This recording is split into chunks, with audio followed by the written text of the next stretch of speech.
হাতৰ নখ দীঘল হ'লে নখ কটা হয়, আঙুলি নহয়। ঠিক তেনেদৰে সম্পৰ্কৰ মাজতো ভুল বুজাবুজি হ'লে ভুল ভাঙিব লাগে, সম্পৰ্কটো নহয়। এটা বাস্তৱ জীৱনৰ কাহিনী। এটা ৰুমৰ ভিতৰত 4ডাল মমবাতি জ্বলি আছিল।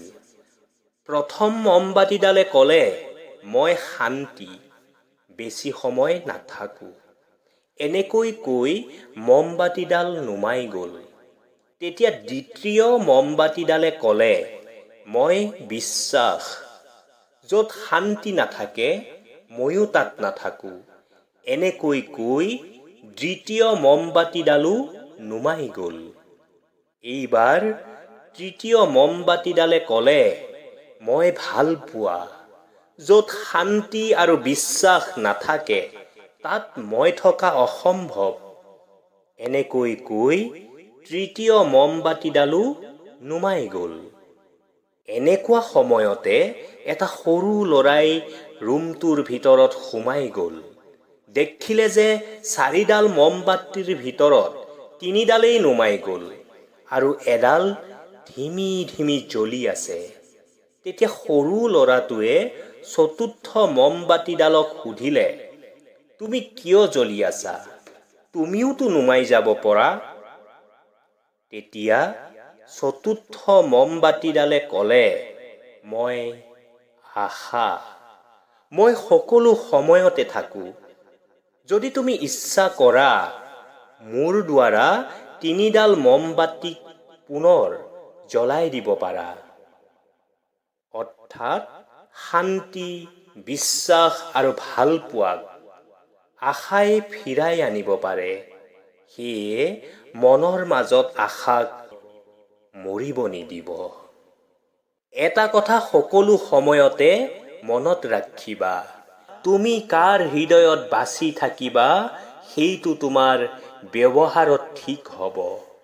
বাৰে বাৰে ভুল ধৰাৰ পিছতো যিজন মানুহে পুনৰ ভুল কৰে, তেনেহ'লে জানিব সেইটো তেওঁৰ ভুল নহয়, সেইটো হ'ল তাৰ বেয়া অভ্যাস। সাফল্য স্থায়ী নহয়, ব্যৰ্থতা মানে মৃত্যু নহয়। আচল বেপাৰটো হ'ল মনৰ মাজত সাফল্য ধৰি ৰখাৰ কাৰণ। তোমাৰ মনত যদি সাহস থাকে, তেন্তে নিশ্চয় জিকিবা। বিয়াৰ পিছত ডিভোৰ্চ হৈ থকা এটা সন্তানৰ মাক এগৰাকীক মানুহে পচন্দ নকৰে। কিন্তু পৰকীয়া প্ৰেমত 2 সন্তানৰ মাকো নায়িকা হয়। তিতা লগা কিন্তু সত্য কথা। হঠাৎ যদি আপুনি কাৰোবাৰ ওচৰত গুৰুত্বহীন হৈ পৰে, যাৰ ওচৰত এদিন আপুনি অতি গুৰুত্বপূৰ্ণ আছিল, তেতিয়াহ'লে আপুনি বুজিব, অতদিনে আপুনি এটা ভুল ধাৰণা লৈ জীয়াই আছিল। আচলতে তাৰ ওচৰত কোনোদিনে আপুনি গুৰুত্বপূৰ্ণ নাছিল। শহুৰৰ ঘৰত অত্যাচাৰ সহ্য কৰিব নোৱাৰি ডিভোৰ্চ হোৱা নাৰীক সন্মান কৰক, কাৰণ মৃত কন্যাতকৈ ডিভোৰ্চী কন্যা বহুত বেছি সন্মানীয়। সময়ে সকলো কৈ দিয়ে, কোন আগত যাব আৰু কোন পিছত যাব। ফাল্টু অহংকাৰ সদায় মূৰ্খই কৰে। পৃথিৱীৰ আটাইতকৈ নিষ্ঠুৰ মানুহ সেইজন যিয়ে নিজৰ প্ৰয়োজনত আনক ব্যৱহাৰ কৰে আৰু প্ৰয়োজন শেষ হ'লেই দলিয়াই দিয়ে। নিজৰ জীৱন যুঁজত নিজেই যুঁজিব লাগিব, কাৰণ জীৱনত জ্ঞান দিয়া মানুহ বহুত পাব, কিন্তু সংগ দিয়া মানুহহে পোৱা নাযায়। দুখীয়াক কেতিয়াও অৱহেলা নকৰিব, কাৰণ মনত ৰাখিব, ধনী হ'বলৈ বহুত সময় লাগে, কিন্তু দুখীয়া হ'বলৈ বেছি সময় নালাগে। যদি কেতিয়াবা আপোনাৰ ঘৰৰ সমস্যা সমাধানৰ বাবে বাহিৰাৰ মানুহৰ তৃতীয় ব্যক্তিৰ প্ৰয়োজন হয়, তেতিয়া বুজিব আপোনাৰ পৰিয়ালটো আৰু আপোনাৰ কণ্ট্ৰলত নাই। সাপ আৰু গছৰ ৰং একে হোৱাৰ কাৰণে যেনেকৈ চৰাইবোৰে সদায় প্ৰতাৰিত হৈ থাকে, ঠিক তেনেদৰে অমানুহবিলাকো মানুহৰ দৰে দেখাৰ কাৰণে ভাল মানুহবোৰো সদায় প্ৰতাৰিত হৈ থাকে। কাকো নিজৰ ইমান ওচৰলৈ আহিব নিদিব। বেছি ওচৰলৈ আহিব দিলে মানুহে অন্তৰত আঘাত কৰে। যিয়ে আমাক সন্মান দিয়ে তেওঁ সঁচাই সন্মানীয়, কিয়নো মানুহে নিজৰ লগত থকা বস্তুটোহে আনক দিব পাৰে।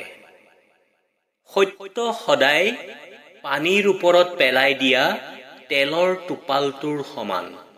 আপুনি যিমানেই পানী নাঢালক কিয় সি সদায় ওপৰতেই থাকে। ঠিক সেইদৰে সঁচা অন্তৰেৰে গঢ়া সম্পৰ্কবোৰো সেই তেলৰ টোপালটোৰ দৰে। যিমানেই বাধা নাহক কিয় সদায় জীয়াই থাকে। সমগ্ৰ পৃথিৱীক পোহৰাবলৈ যেনেকৈ এটা সূৰ্যই যথেষ্ট, ঠিক তেনেকৈ গোটেই জীৱনটো সজাবলৈ মনে মিলা এজন মানুহেই যথেষ্ট।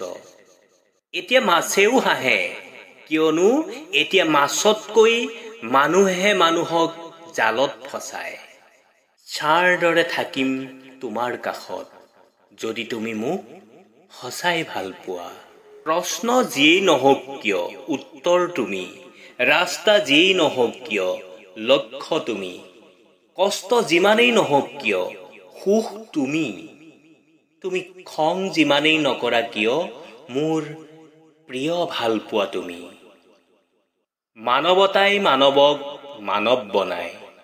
পৰিশ্ৰমে যিকোনো লক্ষ্যক সহজ কৰি দিয়ে। মানুহে ভগৱানক মন্দিৰত এনে পূজা কৰিবলৈ নাযায়, বিশ্বাসেইটো পাথৰক ভগৱান বনায়। কোনোবা এজনে এষাৰ ধুনীয়া কথা কৈছিল। তেখেতে কৈছিল যে মানুহৰ কথাত ভাঙি নপৰিব। মানুহে যিকোনো কথা কৈ গুচি যায়। মনত ৰাখিব, যেতিয়া পৰিস্থিতি পৰিৱৰ্তন হয় মানুহৰ কথা কোৱা ধৰণো বদলি যায়।